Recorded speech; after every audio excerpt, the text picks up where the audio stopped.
at KXEX. This is the Alan Autry Show. No retreat. And so, my fellow Americans, ask not what your country can do for you. Ask what you can do for your country. Mr. Gorbachev, tear down this wall. What the hell's going on out here? Everybody crabbing out there. Nobody. That the only thing we have to fear is fear itself. Today, I consider myself the luckiest man on the face of the earth. I'm not fearing any man. Mine eyes have seen the glory of the coming of the Lord. So, 5 seconds left in the game. Do you believe in miracles? Yes! Unbelievable. Free at last! Free at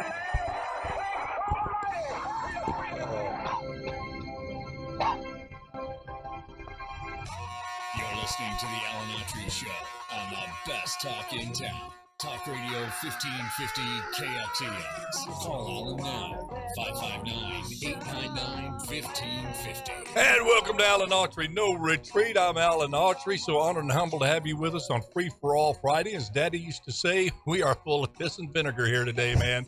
We are ready to go. Look out, because I know the feed came on, and Guillermo had that I just ate the canary look grin on his face. I had an ear-to-ear grin, which makes me look like about 120. You know, those wrinkles, so you could plant corn in those rows in my face. And Bullet Bob in all of his glory here. But let's just start out with Bullet Bob and I look like twins on the screen. You like Don't we though? Bullet Bob look like we're wearing the same color shirt, so it looks like we're conjoined twins. Yeah, I don't know if the same daddy was at play there. Though. Yeah. I don't know there. I don't think Mrs. Moreno would quite agree. The Mijo on the left, I had. The old boomer on the right, I'm not so sure. You know, it's getting close. It's after Halloween. Holiday season starts, right? Yeah. Back in the day, back in the day when things went so messed up, you know, you didn't start these Christmas celebrations till after Thanksgiving. But now, right after that Halloween, when after everybody gets spooked, you know, you go right through Thanksgiving and talking about Christmas. I'm getting my Christmas tree today. It's just not right. No, what are you doing? I can't function. Thanksgiving. But I'm going to just buy in. I'm going to give up. The Christmas spirit hit me. Oh, my word. Never too early to start singing. And you know, there's nothing better than a really good Christmas song to lift your spirits. Oh. Now, I heard there's a new one coming out. We haven't heard a new Christmas song. Better than Grandma got run over by a reindeer? No, how do you talk? That's What about the guy that won't let the girl leave? What? Now, that's called assault. No. It's not quite a Christmas song. Baby, now, it might be. You leave it cold. to the left. Baby, it's cold outside. You remember? That one. No, I'm not talking about that one. Man, you're a twisted individual, aren't you? You are really, you're overworked. I am overworked. You know, you're up there in Kanye land. when I came in this morning, he's Losing deals. He's got his shoes off, laying on the couch, and his hair's all tousled. I said, "You look like you slept here last." You actually saw his hair tossle? Yeah. I have never seen. Oh, I look at the back. He just turned left. The back is still a little bit, it looks like a cat's been sucking on the back of that head. I think Bullet Bob's going to get a sentence out today. Oh, my word. You see David Chappelle the other night, I mentioned Kanye. He says, Kanye is not mentally ill. Quit saying he's got mental illness. Kanye is just not well. I love Dave. All right, but listen, the Christmas songs. What's the new one? Well, it won't be released. I don't think. I think they're talking about late 2023, but it's guaranteed to be. Well, I got a little Scoop Johnson, a guy he was able to. If anybody has the inside note, it's him. Taylor Swift may be recording it, but I'll sing a few verses. You ready for this? Just to get in the holiday spirit. And I dedicate this to you, Guillermo. Oh, thank you. It goes a little like this. You better watch out. You better not cry. You better not pout. I'm telling you why. The Santa Claus is coming to town. My He knows when you are sleeping. He knows when you're awoke. He knows when you've been bad or good. So be good for goodness sake. Everybody, come on, Guillermo. You better watch out. You better not cry. Oh, my You better gosh. not pout. I'm telling you why. The Santa's Claus is coming This is to town. This is ridiculous. Okay. So get ready for that. I'm already cheered up. I'm already.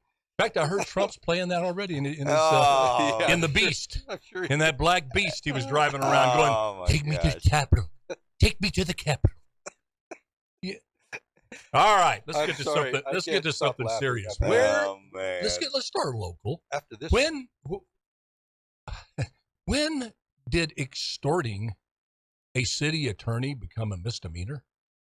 That's just what happened today. Yeah. Well, yesterday, our councilman. Well, yes. I mean, I know Nelson. Nelson's a nice guy, but he never tried to extort me, but I don't put it past any politician. I'm not convicted. I mean, he seems like a decent guy, but extorting a city attorney and a misdemeanor. I mean, is that what they determined that there was extortion? What do you have to do? Hit him in the head with a hammer? Yeah. To be called pretty much. You got to do a Paul Pelosi to get charged with anything? Even Pelosi. I mean, with a felony? This is what happens. What's your thoughts about that? This is what happens when you have your actually, I can't blame anyone. It was the judge. Well, we lost some people around the country. Locals know what we're talking about. That pay attention. Yeah. A councilman was accused of telling the city attorney, "Look, you report to us. Don't report to the mayor. You report to the mayor, we're going to fire you." Yeah. So this was the judge's decision. Somehow that was perceived as a threat of his job, which I understand. Yeah. I think it was a threat because I'm conservative, and anything that the left does, I'm going to just go ahead and be the opposite of. So that's really why. If it were the other way around, I'd figure it out. If you were doing it, I'd be like, oh, it wasn't a threat at all. Nonetheless, listen, this was the judge's decision. I've never extorted anyone. Let me say this about that. Your mayor was not a crook. I may have made bad decisions. I may have not paved roads. Well, I may have not built any houses. I didn't build a lake, but I never extorted anyone. Oh man, that's good. That is good. Go ahead. How do you're talking like you're going to defend this? Yeah, I think this. Unfortunately, the judicial branch of government doesn't like to have too much attention. I think the facts were a little shaky. Had he literally threatened him, physically or with something else, I think it would have raised to felony extortion. I think the judge is trying to get out of this, get this out of the press. The city attorney's long gone. This is a dead issue. It's moot. He's trying to just say, hey, look, let's just get you on something, satisfy D.A. Schmidt camp. Let's all move on with our lives. I think that's what it is. So he did. Bobby, you're not judging by your body language. You're not buying that at all. So the judge, in your opinion, did this for expediency? I did. I think so. Seriously, He's being Guillermo's being honest. Yeah, I love that guy. Then we've got a real problem. But here's the thing. I initially thought, Dad, that's just pretty light. But I found out upon further inquiry, if you are convicted of a misdemeanor of this type, you cannot run for public office again. So do you have to resign?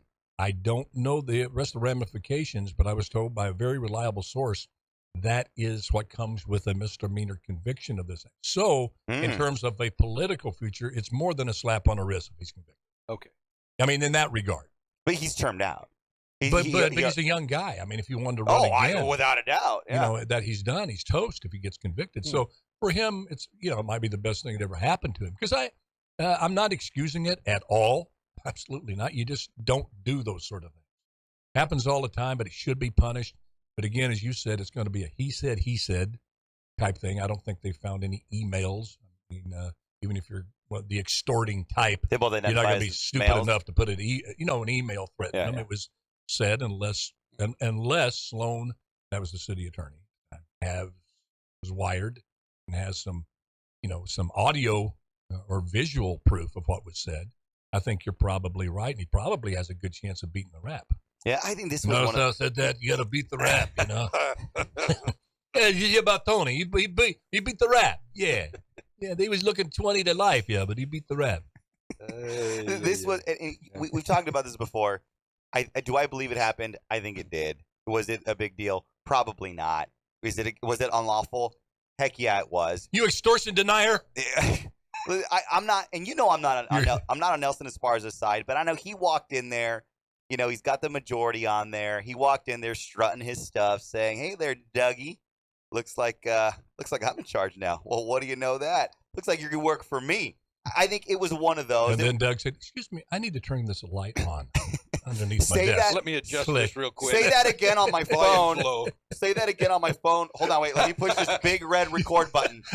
Okay, go. Something tells me I think he's got some. I think they got some recordings. Because Smith-Camp knows better than do a he said, except the he said on the city side came from the city attorney. I mean, that's an elevated office. That's pretty good That's an office that you got to listen to. credibility. Right? And when he come forth and say I was extorted, but anyway, we're going to follow. I don't know how close we're going to follow this, but Nelson sure got the Nelson Esparza.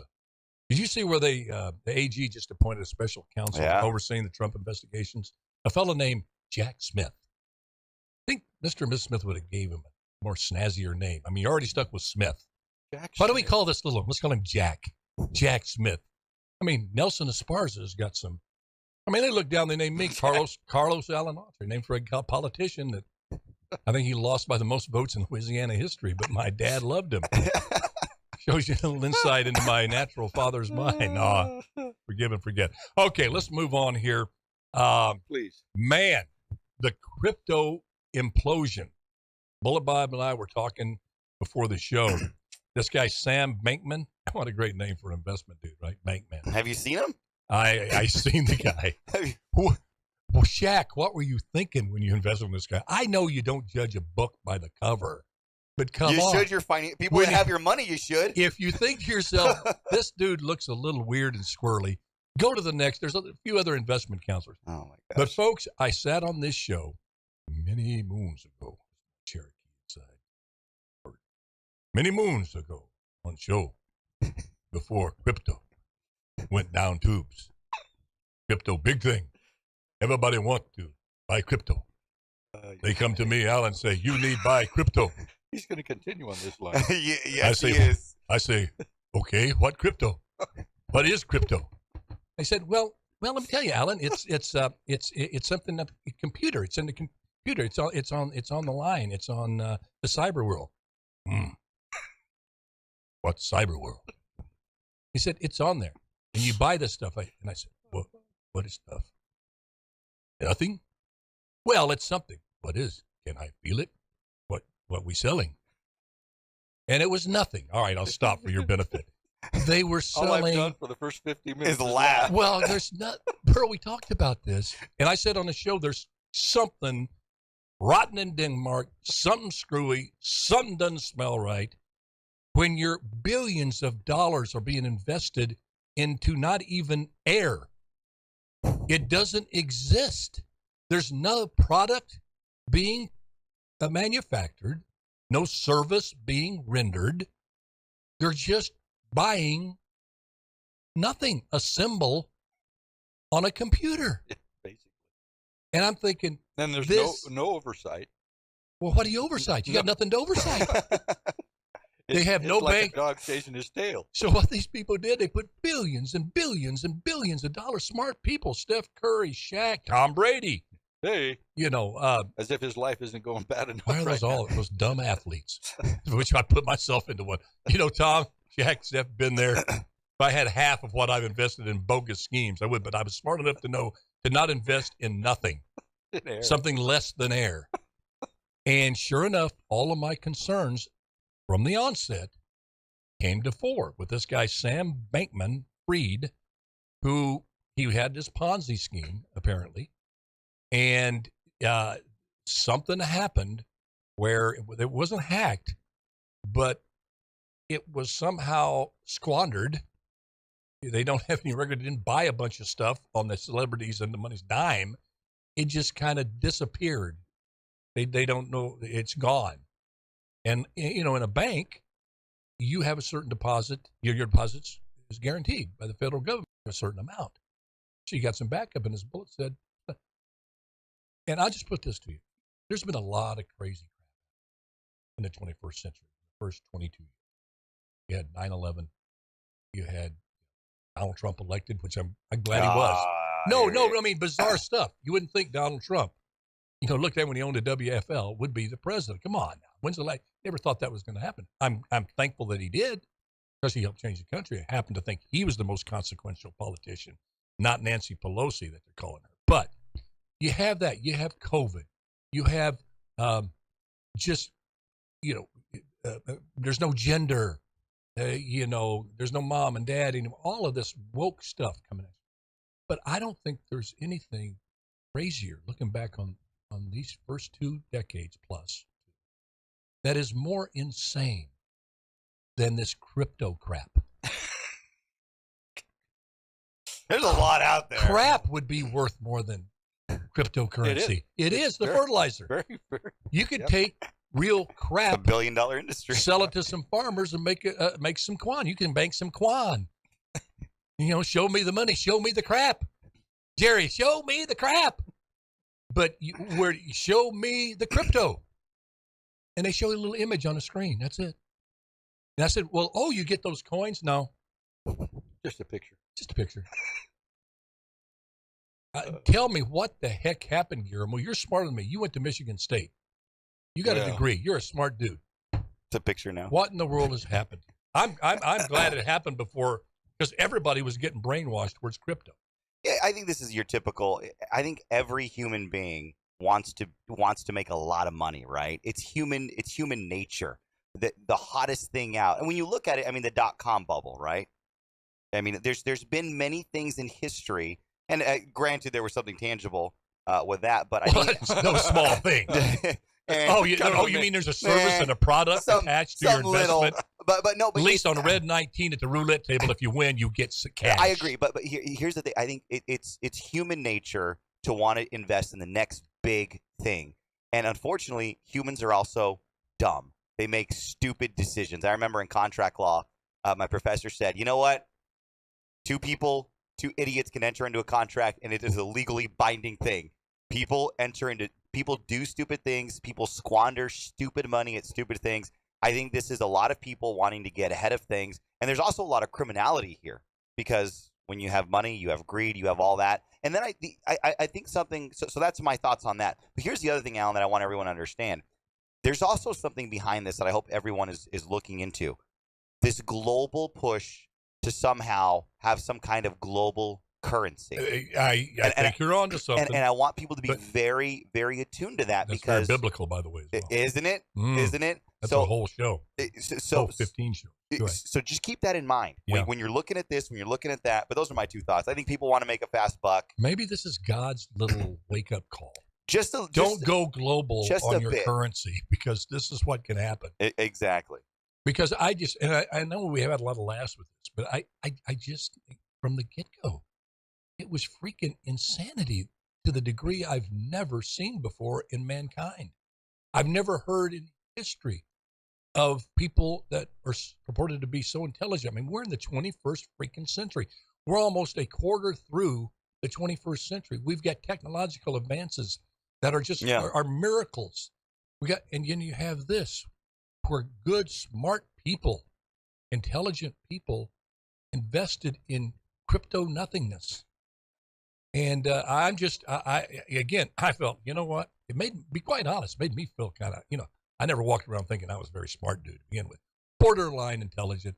I'm not. I'm afraid to take the IQ test. I'm afraid it's going to be so low. We should take it together. I've never taken one either. No, you scored about 15 points higher than a rock. Alan, I don't want to do that. But I'm going, man, I got to be missing something. Maybe I'm a dinosaur. My common sense has served me well in life. I'd like to find some place to invest that could make it at this stage of my life and put some money into it. Had a chance, had the money to put into it. I'm thinking about it going, I don't get it. I'm the dumb one. I guess I'm just dumb. I've had it explained to me 3 or 4 times, and I still came back, and they have these smart people look at me in the eyes, and they explain it. And they go, do you have a little bit better grasp now, Alan, on it? I go, no. I know. So you start thinking about yourself going, man, I'm 70. I'm getting old. Am I slipping? Maybe at 40, I'd really, like a starving dog in a meat house on this nothingness. I'd be buying as much of nothing as I could get my hands on, because I'm a smart dude. Remember the Billy Preston song? Something from nothing. Nothing from nothing is nothing. That's what this and was. Your money ain't for nothing. Get your checks for free. All right, let's move on. But you know what? I feel vindicated. You made the right choice. And you guys that spent all that money, those people in that, my gosh, here's the bad thing. Damn it. What money manager? You unions, you folks that are putting away from your pension, this pension money was in those billions of dollars. Breaks your heart. That's gone now. Fire your money manager immediately. SAG union, my union, if you had money in this crypto and our money manager of our pension funds invest in that, you get him out of there, fire him faster than they can indict Hunter Biden. That'll take a while. No, it won't. No, the Republican Congress, it won't. Okay. Hello. Somebody didn't even call and hung up. The nothing call. See?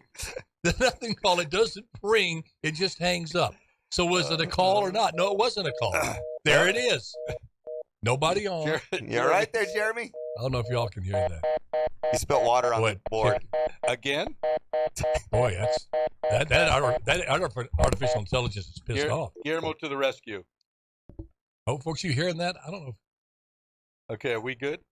Okay. That's the artificial intelligence telling me. Can they hear us? I see the needle moving. Yeah, we're good. All right, let's take a quick break. When we come back, I want to talk about, or we want to talk about this errant missiles strikes went over into Poland, and Zelensky's reaction and the United States reaction. You know, those two entities that are closer than this together, little friends. Well, there's a little bit of a disagreement with those bosom buddies. We'll be right back. This is Alan Autry, No Retreat, with Guillermo Moreno and Bullet Bob Leoni. You know,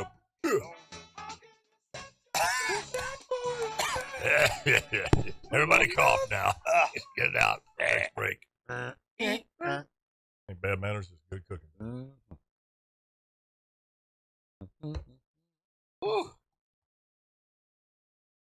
You didn't get that stuff, did you? No. Did you understand much of it? No.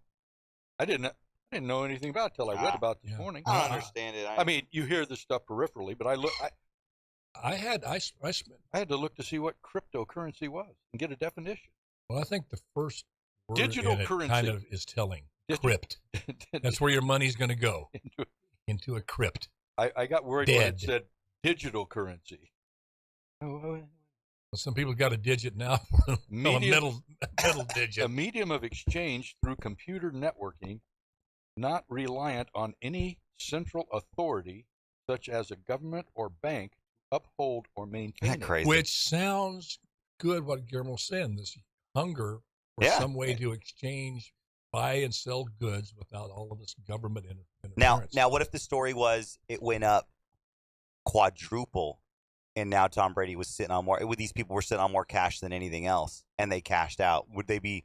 How would you be? Would you be talking about them differently today? Well, here's what they failed in their analysis. If this scheme could have worked, you could have created an online cyber economy, all of its own, standalone from the regular economy. Yeah. You misread the power of the establishment economy to take you down. In a world that's increasingly wanting to tax the living crap out of you, you think all the powers that be, that's a good point. Western Europe's going to give up on that. China's going to give up. They're not going to give up on that. Or they're going to come at you and take you down. Maybe this thing is real and someone stole the money to stop it because you can't tax it. There's no way to. Is there a way to track it? How do you pay taxes on this money? That's the point. That's the thing. We're smarter than we think. The thing is, and you roll this out before it's time, you got to pay off all the politicians first. Give them all $1 million worth of crypto first and say, if this thing's working, you're going to be a billionaire. They missed a very salient and a traditional point of getting things done in this 30 seconds? Yeah. Corruption. I'm not ready in 30 seconds. They didn't play Make it 45. They didn't play the corruption card. I like Elon. We're gonna go extra hard at Twitter. Let's go there, and then we'll go to the missiles. Or you want to go to the missiles first? I don't know what you talking about Twitter. Elon says you're gonna have to work now. Yeah. Oh. Half the workforce left. 5 seconds. So now he's putting out a plea. No.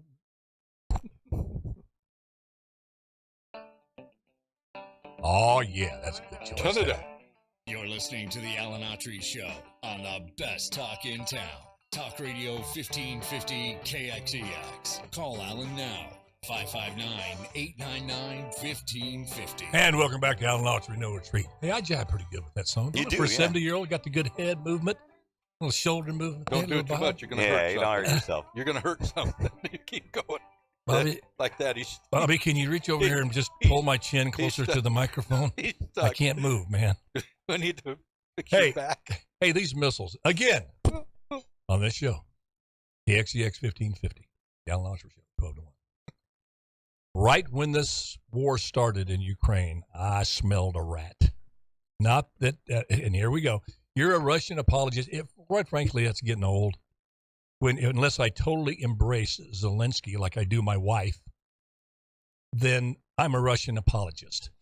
Okay? And that gets boring. It's stupid. It's dangerous because it's not like we took the side of Sweden. You know, Sweden's like, how many world wars and stuff, and they're always neutral. Mm-hmm. Look at these people killing each other. They just need to be like us, to sit back, and they didn't get involved. They were Sweden. It's not like, which I would love. Somebody invades Sweden. What did Sweden do? Let's go support Sweden. But Ukraine voted one of the most corrupt by the agency that rates these sort of things. Yeah. And the UN had some harsh words prior to the Ukraine. Now Ukraine is the darling. But take that aside, whether we should be there or not be there. Being there and the way this war is unfolding, total blind allegiance with no requirements of Ukraine to identify what victory is, no desire at all to go to the peace table, and an open checkbook for, quote, General Milley, as long as it takes, is extremely dangerous. I've said we're just dancing around World War III. We're dancing around the use of a nuke. And it's all going to, I said this, all it's going to take is an errant missile that's going to fly over into NATO or Russia. The Ukrainian missile come into Moscow or Leningrad, whatever. That's how wars start. The most innocuous sort of thing. Then it becomes payback. And by that time, so much hatred between the leaders have been fomented, like Zelensky and Putin, they literally detest each other. They're not going to give up an inch to each other. That could start World War III or extremely escalate the war to where the United States would have to make a decision. Well, let's flush all this money down the tube and not get involved, which we've been known to do that in Afghanistan when you leave $88 billion worth of equipment behind. I mean, it's not, but I think we're so far into it and dragged our Western allies so far into this that there's no really way out unless somebody's going to blink first and be leader enough, whether it be on the Russian side or American side or Western Europe, say, let's get to the table. Because what we had was errant missiles fly over into Poland, okay? And that's why you can't trust an initial report. They're hardly ever correct. You can go down. Don't trust an initial report, the initial reporting of any event. There's always going to be information coming out about it. So hold your water, keep your powder dry before you make a judgment when you hear a report. We heard this report, Russian missiles shot over there into Poland. Then we find out, and seems to be irrefutable if you believe the American intelligence, Guillermo and Robert, and listeners and viewers, they said, hold on, these missiles were fired by the Ukraine military. Now, they saw Russian missiles coming in, but they fired them, but they went off course and landed in the residential area. And it was friendly fire, of which our friend Gary Dent in Vietnam was killed by friendly fire. It happens. But instead of saying, now this President Zelensky, who if you say one word of distrust about this guy, you're working for Putin. Yeah. But folks, this war took a big event forward in terms of reality. I know I murdered the phrasing of that, but I'm trying to phrase it properly and accurately as best I can because there's so much writing on this. Zelensky has been told by our officials that it was a Ukrainian rocket missile. He has been briefed on this. Milley and the rest of the military have gone as far as to say, as I said, pretty much irrefutable. Now, what that means, I don't know, but they're saying not much gray area in here.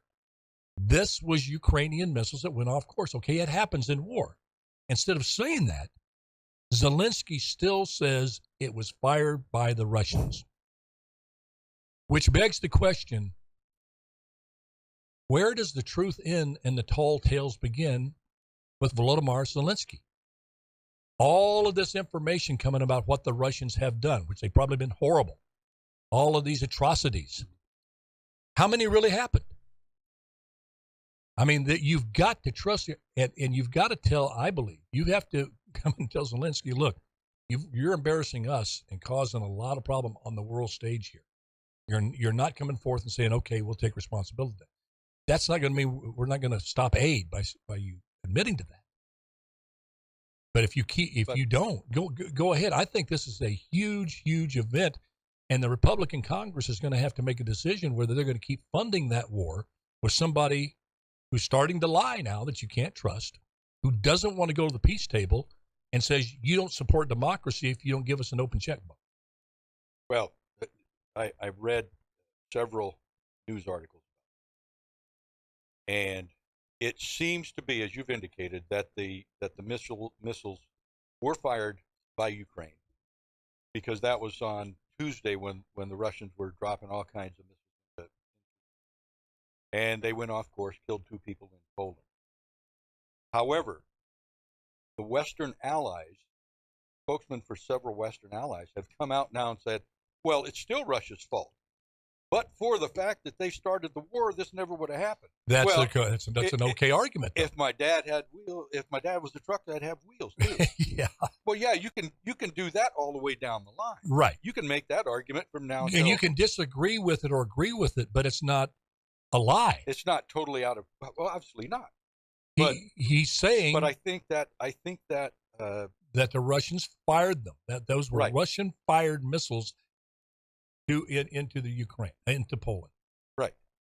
I mean, what do you do with that? I mean, you just say, well, okay, never mind. Like you say, Guillermo, they just turned the page. Okay, he's a liar. That's all right. We're still backing him, because you can do that here in America and nobody punishes you. I think you hit it on the head. I think the next Congress and the Biden-Harris administration needs to understand you're dealing with bad actors on both sides. And as long as the United States keeps treating Zelensky as we're on his side or we're on his team, and this blindly, no conditions, I think we got a big problem, because you have too bad. Because it also gives Zelensky this feeling of invincibility. Bingo. Hey, he can do the U.S. anything. is on my side.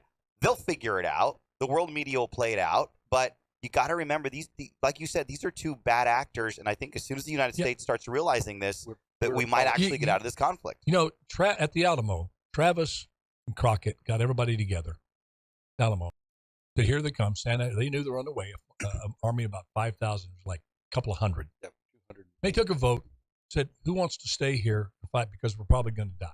We're going to die unless Sam Houston's getting here and he's running late. He's coming in hot, but he's going to be late on that horse. Okay, you're probably going to die. So you can leave now, or you can stay. 200-something of them stayed. If Zelensky, and it seems what he's saying is, look, we're willing to die and be incinerated for Mother Ukraine. We don't want to talk to this Putin. We have no interest in peace talks. No more than we have peace talks with Santa Anna. These people were fighting for freedom in the state of Texas. A lot of similarities there. We're willing to die for this cause. But you got to tell us, the allies, look, here's what we're willing to do. Milley gets up there and says, we're going to back them just the other day for as long as it takes. That was the strategy in Vietnam. Yeah, exactly. And I'm not ready to see. It's the dumbest thing ever. 55,000 young Americans died in that war, and they will, of course, bail out when the going gets really tough. But how many casualties later? How many cities have to be incinerated? How the unthinkable happens and a nuke is used. Then you go to the negotiating table. They're going to have to play hardball with Zelensky and say, look, we're a full partner in this. Okay? You're going to have to get to the table. We're going to have to define what victory is. If you think you're going to get Crimea back, you're living in fantasy land.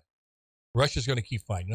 And by the way, up there at Donetsk and And Luhansk, that region up there, they're dug in like World War I, and they're starting to fight back now and inflict huge losses on the Ukraine. Yeah. So I just, gosh, but with all this stuff going on in Congress, that issue, Guillermo and Robert, maybe it's because, well, I don't say maybe. I'll take. We've seen this. We've seen the carnage of war when victory is not defined, and the heartbreak, the Gold Star families, all this stuff, and we are one step away from sending troops. Well, if we follow this course. As long, and I think Milley also indicated last week or the week before, did he not recommend that the parties try to come together? Yes, then he changed this last press conference. As long as we continue to be apologists for Zelensky, it's going to keep going the way it's going. Now, I also saw some things that said Zelensky still has the full backing of his country, of his population. Now, that was a particular article that I read. I guess my question: how much do you believe and not believe? And at this point, it seems to be all over the board. Well, it came out it was a Russian missile fired by Russia that went into Poland. No, your thought about, hey, let's get all the facts, because the information keeps evolving, the investigation keeps continuing before we jump to conclusions. Zelensky's never going to accept the fact that it was his missile. He's just not going to do that. And you're willing? Would you expect Ukraine? They were an ally, and say Mexico invaded us or Canada invades us, and would you expect the Ukrainians to say, "We'll stay with you as long as it takes"? Even just flip the scenario in your mind. Canada's the big military power. I know that's hard to do. The big economic power. Just put yourself in that situation. America's not quite as strong as we are now. And you get invaded, and you say to yourself, you still tell the people in America, we're going to go down. And rather than negotiate with Canada on anything, we are going to fight to the death. A lot of Americans would do that. Yeah. Okay. Would you expect the Ukrainians to do that? Well, I wouldn't expect the Ukrainians going, I'm not going to, you're willing to die, to your babies are dead. I get it. But that's your way across the country, world, America. We're not willing to do that. And by the way, you have a history of corruption in your country too. You're not perfect. I mean, you hit it on the head, Bob. I think you look over there and it's like, Al Capone's fighting El Chapo. Yeah, exactly. So whose side are you on and who's who? I mean, you've got to say, okay, El Chapo, I'm on your side. This Capone, he hit the guys in the head and beat them to death with a baseball bat. I don't like that. I know you went in, cut a few heads off and rolled them in the disco, but I can get past that. And so, I'm on your side, but you need to make peace with Al, because you know what? You're not going to keep fighting, and both of you kind of stink a little bit. Okay. Anyway, it's agreed. Okay, let's move on to. Hey, go ahead. I have an on this. Do it. On this day, 1949, only 2 years after breaking the color barrier in MLB. In 3 years. Jackie Robinson won the National League MVP award. That's cool. On this day, 1949. Wow. So he obviously made an impact in more ways than. What a great player he was. A lot of people don't realize that. They want to, put Jackie Robinson just in the box of the racial issues. That was one heck of a baseball player. Great player. I remember. And a man of great integrity, because, remember, he retired rather than be traded to the Giants. Mm-hmm. He was a Dodger, and he was not going to be a Giant. That's right. In 1957, before they moved south, or moved out here, he wasn't going to join the Giants because he was the Dodger. So he retired. Yeah. See, if we don't talk about Aaron Judge or Barry, do you remember Barry Bonds? Are you old enough to remember Barry Bonds? You're almost over there going. He's not that young. But, when our childhood, we weren't that far removed from all that. We heard a lot about Jackie Robinson. I did. I loved to have one of his baseball cards. The one person we don't hear a lot about is the guy that broke the American League color barrier. Doby. Larry Doby. For the Cleveland Indians, yeah. I'm surprised I knew that. Yes, I am. Well, you know how I know? You told me you're- that about 10 shows ago. You're old and you forget things. Yeah, yeah. All right, let's. Anyway, on this that's day, a great on this day. 1949. Let's talk about this race in Georgia, and I saw it again last night. Please, Republican politicians, white Republican politicians, leave Herschel alone. I saw it again last night. They speaking for Herschel again. Herschel. Who do you have, Matt Gaetz this time? No, Lindsey Graham again. Your favorite. And it was like Herschel would say something, and then you ever see the fights when the guy can't speak English? And they have the translator there and they interview him? Always a bad translation, by the way. He's always a bad translation. It seemed like that. Herschel said a couple of words, and then it's like Lindsey Graham was the translator. But Haas, we talked about and it was that's horrible. What value does a little white Southerner who's a senator from South Carolina do for him in Georgia when he needs black crossover votes to win? Every single Republican vote has been squeezed out of your pleadings. Yeah. You plead, get out and vote. Get out. I saw where Mike Huckabee, he's going there. Where's Herschel's football buddies? It'd be better if you got Barry Sanders would show up. Okay? Yeah. Play with Barry. Get your football buddies to show up. That's so true. And go for it. That's going to help you with the African American community, not these lily white, and nothing against the red. It's just what it is. Well, I guess my question is what you brought up last week, because we talked about this ad nauseum one show, and I guess my question is why is his campaign manager and his campaign folks allowing this? Because you know what? Because they get pressured, and every one of those politicians, bless their heart, I like some of what Lindsey Graham stands for. I don't. I think he's a warmonger on many things, but a lot of other issues, I support him. Huckabee, I support him. You got Newt Gingrich. They all want to be the one that say, I got Virgil elected. Herschel Walker. Well, I hate to be that cynical, but they know better. They know better. If you're going to have somebody down there, it should be Ben Carson right now.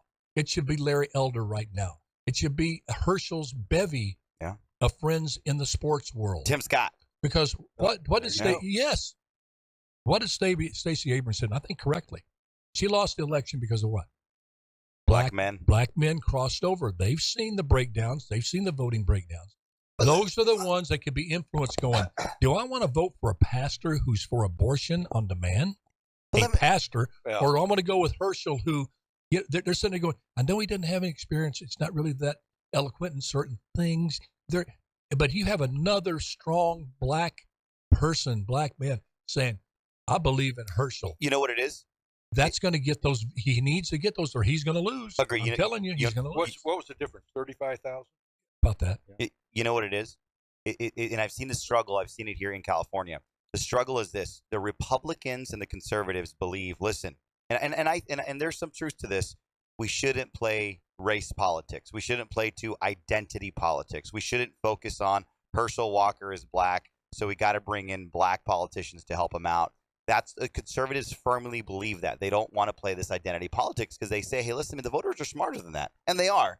However, with that said, you gotta use every tool in your toolbox. Look at the Democrats. Bingo. I mean, I get it. You can curse the darkness or turn on the light. I get it. If you want to win, you got to do what you got to do. Yeah, it's out there. But you guys agree with me. I mean, we shouldn't be sending black celebrities, just because Herschel Walker is black. I mean, if he were Asian, what would we saying? Oh, send our. But it shouldn't be that way. But here you have two black men. Hey, listen, if they're right on to your point, but it's not even a but. Let me just add to that how much I agree with you.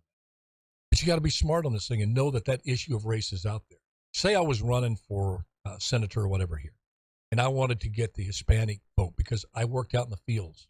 We have common with a lot of Hispanic, poor whites, poor Hispanics, poor blacks in the valley have a lot of that common hard work out in the fields background. And I want to win their trust, but they look, hey, there's a former Republican white mayor, and I may not dislike him, but I don't know if I can really trust him to watch out for the issues of me, because I know the Hispanic factor is part of the system that has to be dealt with, the immigration issue and all that.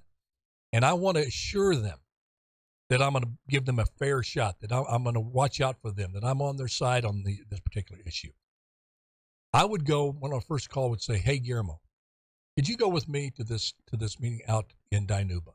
There's going to be about 200 farm laborers there. And I just want to talk to them and kind of assure them and answer their questions they may have about me, whether I support them being here in terms of unionizing this or whatever. It's a free country. You can form a union, You don't want to be part of the union, you shouldn't be forced to. But I want to get that message to them. Would you come out there with me?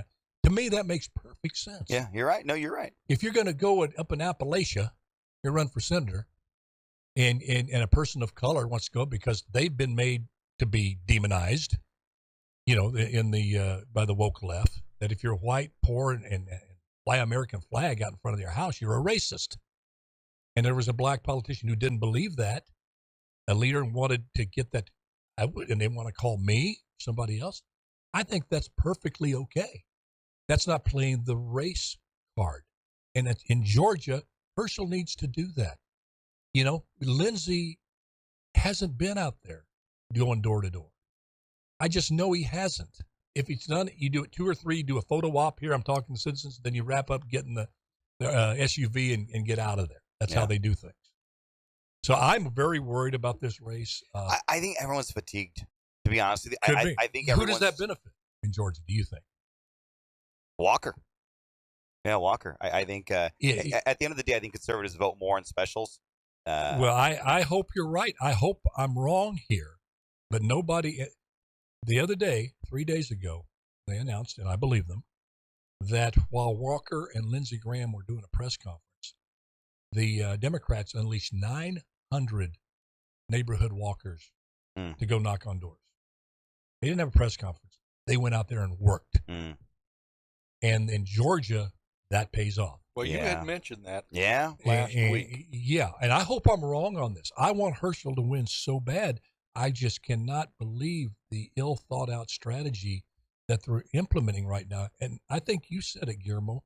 This whole thing about the Republican strategy to just show up and vote. Yeah. You got to, good message. Not working. But, well, it doesn't end there. You got to get out in the neighborhoods and walk. Wear out some shoe leather. Yeah. You got to let people see you eyeball to eyeball. They appreciate. They may not act like they do appreciate, but they do. When you knock on the door and say, I'm here, they do. You know what? It's so much more than what comes out of your mouth. I think a person can tell a lot from just seeing you in person. Absolutely. Yeah. Right? Well, that's where Bill Clinton's great strength was. They said when Clinton would talk to you, and I saw this firsthand, whether it was a big, long line with hundreds of people yelling at him or you were in a room at a gathering, whatever, when he was talking to you, you felt like he was only talking to you. So when he said, those words that we mock, I feel your pain, it's the people he's talking to and says that to, believe that. Yeah. He's got that gift. And what's the gift? He's just able to compartmentalize and say, I'm talking to this individual because this individual is going to go tell 40, 50, 60 other people how the president made them feel. They're going to tell another 160 people. It's like a pyramid scheme. He understands the power of doing the right thing with individuals and the multiplier effect of that. Republicans do a big rally like Trump, run some commercials, have the guy that you want to vote up there addressing a big rally. You ever notice why, then Warnock has 15 people and they're touting that on Fox News as if that's a big advantage for Herschel that he drew 1,000. Well, how many there want his autograph because he's a football player? Yeah. So now, real quick before we run out, did you just see it was up there, Guillermo, Bob, that the Republicans announced that they're kicking Eric Swalwell off the intelligence committee? Yeah, I think it breaks a lot of. I think the Democrats are happy too. I think for any politician to be on quote an intelligence committee is taking it a step when he's far. got a Chinese communist girlfriend. Having politicians alleging that politicians have an intelligence committee is So how do you, kind of a play on. Well, how do you all think the Republican Party is going to do? Because they're going to have to learn how to work with old Slim. And I'm not talking about Slim Whitman or Slim Pickens. I'm talking Slim about Jim. Slim Majority. whole slim majority. How are they going to operate? They got to get everybody in line. It's going to be hard, Alan. I think it's going to be a train wreck. It's going to be hurting cats. I think Kevin McCarthy has a big uphill burden up against him, and I think it also is an opportunity because he has that opportunity. I think to be a speaker, a memorable speaker like Newt was, and try to get things done for the American people. So I hope he takes this opportunity and just doesn't play to his base, because I think he'll probably end up finding more friends on the other side than some of the radical people on his. You know, the first thing I would do, I would tell them, yeah, you keep getting your base together. Some of these fence sitters, Democrats that are up for election in 2024, you really work them, show them respect, but also work with Manchin, Sinema, and Romney. I would say, look, and let them help in constructing legislation that comes out of it. Mm-hmm. Because those two, for sure, Manchin and Sinema, and Romney, I think, could be convinced. If they feel they have a hand in, there you go. in that, and you get that legislation out and you can pass that in the Senate, those folks willing to cross over, I think that puts tremendous pressure on Biden, and I'm not so sure that Biden would not sign some stuff that he otherwise wouldn't. Yeah. I mean, to stop this crazy spending, to slow down inflation, just to mention the one issue. The thing that really worries me is, and I've said it many times, the investigations upon investigations upon investigations. I mean, yesterday we found out that we're going to start, we're going to drag in some people. We're going to start I'm all for transparency and accountability. I'm just not sure that we can handle a Biden Hunter investigation and make sure America keeps moving forward. I've heard, listen, we can chew gum and walk at the same time. I've heard it. There's tons of committees. The amount of energy I think that's going to take from the political capital of people, I think is just going to be so vast. I'm not sure I want to go down that road. I'm sure that they need to, because the evidence is so preponderous. It would be unsettling if they didn't. But is the evidence... in general theory and ideology, don't get bogged down in a bunch of stuff and playing revenge politics. But that laptop, the money exchanges are just, I mean, if the DOJ hasn't dropped it, the FBI still on it. And the Republican Congress says we're not going to do it. Any of those institutions anymore, Alan. Well, but just saying, even you don't trust them. They're on his side, but they're saying, if we walk away from this, we're going to look like we're complicit. I just think I think that. So we've got to do. I hear you. I think conservatives are going to end up just being really disappointed in this. I don't think it's going to bear any fruit. I think we're gonna be holding the bag at the end of the day. No one's going to get accountability. It's going to take up so much room. Let me ask you this: all of the impeachment trials, they went after Trump, didn't convict him either time. Going to probably get away with, he's not going to convict him on this January 6th. Yeah. Do you think it hurt Trump at all? Oh, without a doubt. Well, it's going to hurt Biden. He's already. No, I mean, if they keep after Biden, keep Biden for 2 years, they keep marching these witnesses, these 20 whistleblowers from the FBI, saying the FBI, they knew the dossier, the Steele dossier was bogus, and they kept moving forward. You keep that forward, it works. But he's so ineffective. What are they going to? I mean, he can't hurt the guy more than he's already hurt. It's like, well, this last election proves he wasn't hurt enough. Touche. Obviously, I will give you that. Well, Guillermo, I'll give you a big old compliment. I love y'all. Love you, Robert. Thank you for joining us, folks. Thank you, Oz. God bless you. God bless America. And remember, just do your best. Let God do the rest. And I promise you it'll turn out just the way it's supposed to. Love y'all. Bye-bye now.